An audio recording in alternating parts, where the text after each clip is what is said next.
রুমা, এই ছবিটা পর্যন্ত দেখা গেল ঘন্টাখানেক আগে পর্যন্ত প্রবল বৃষ্টি হয়ে চলেছে। এই যে কাটাপুকুর মর্গের বিরাট গেট, পুলিশ বিরাট বাহিনী কার্যত সেটাকে আটকে রেখেছে, উল্টো দিকে বিরোধী রাজনৈতিক দলের প্রতিনিধিরা। আমি বলছি প্রথম থেকে তো এই একটা পরিস্থিতি হতে পারে এই আশঙ্কা পুলিশ করেছিল। দিনে দুবার ব্যবহার করো স্টপেজ ক্রিম আর নিজেকে রাখো এভারগ্রিন। কেয়াশেক আরোমা থেরাপি স্টপেজ ক্রিম, আর খুঁজে পাও নতুন আমিকে। ডিপ্লয়মেন্টও ছিল, কিন্তু তারপরেও এইরকম একটা কার্যত অগ্নিগর্ভ পরিস্থিতি তৈরি হলো, আটকানো গেল না রুমা?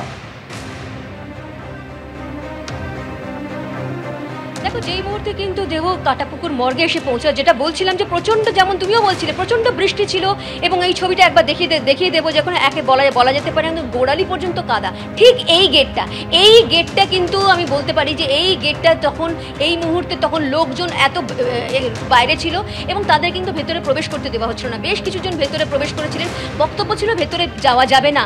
কিন্তু যেভাবে পুলিশের সাথে ধস্তাধস্তি এবং যেভাবে বচসা শুরু হয় এবং দেখা যায় যে মানে এখানে গেট তারা ভেতরে প্রবেশ করার চেষ্টা করে, কিন্তু পুলিশের সাথে কিন্তু বচসা আমরা দেখতে পাই এবং ধুন্ধুমার পরিস্থিতি। সেই পরিস্থিতি আটকানো যেত কিনা সেটা আমরা পুলিশের ওপর নির্ভর করছে, কিন্তু পরিস্থিতি কিন্তু ধুন্ধুমার হয়ে ওঠে।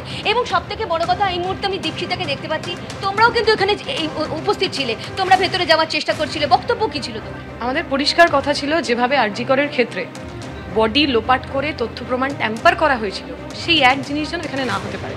আমরা বলেছিলাম যে আমরা যাব, পরিবারের সঙ্গে কথা বলবো এবং পুলিশ আমাদের এটা এনশিওর করুক যে এখন 5টা বেজে গেছে, বডি আর পোস্টমর্টেম হবে না, বডি প্রিজার্ভ হবে, জুডিশিয়াল সুপারভিশনে বডির পোস্টমর্টেম হোক, কারণ কলকাতা পুলিশের প্রতি আমরা ভরসা রাখতে পারছি না।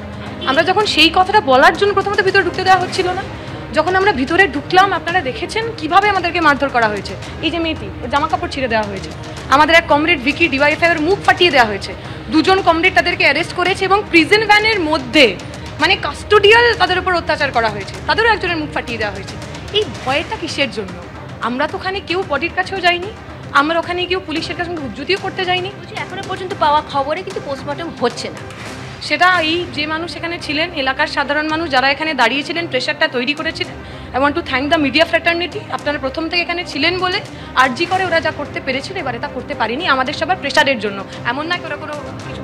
দেখো, আমরা কথা বললাম এবং আরেকবার একটু ছবিটা দেখিয়ে দিচ্ছি। ঠিক আমাদের আগের ছবিও দেখেছো, দেখো ঠিক এই জায়গা যেখানে হচ্ছে একদম ধুন্ধুমার পরিস্থিতি ছিল এবং সেই গেট, যেখানে গেট বন্ধ করে দেওয়া হয় এবং গোড়ালি পর্যন্ত কাদা, প্রবল বৃষ্টি, তার মধ্যে দিয়ে কিন্তু বিরোধী দলের যে নেতাকর্মীরা ভেতরে প্রবেশ কিছু করেছিলেন এবং কিছু বাইরে ছিলেন এবং তারপর কিন্তু পুলিশের সঙ্গে একটা ধস্তাধস্তি।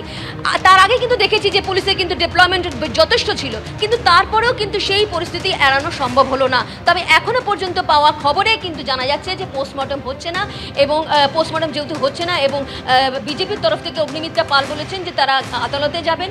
অন্যদিকে বামেদের তরফ থেকে যেমন লোকজন ছিল, কংগ্রেসেরও লোকজন ছিল, মানে বিরোধী দলের যে সমস্ত নেতাকর্মীরা বাইরে ছিলেন। এই মুহূর্তেও কিন্তু দেখা যাচ্ছে যে কাটাপুকুর মর্গের কিন্তু পরিস্থিতি এখনো থমথমে। রুমা, তোমাকে ধন্যবাদ। কিন্তু কিছুক্ষণ আগে পর্যন্ত রীতিমতন উত্তেজনার পরিস্থিতি ছিল প্রবল বৃষ্টির মধ্যেও।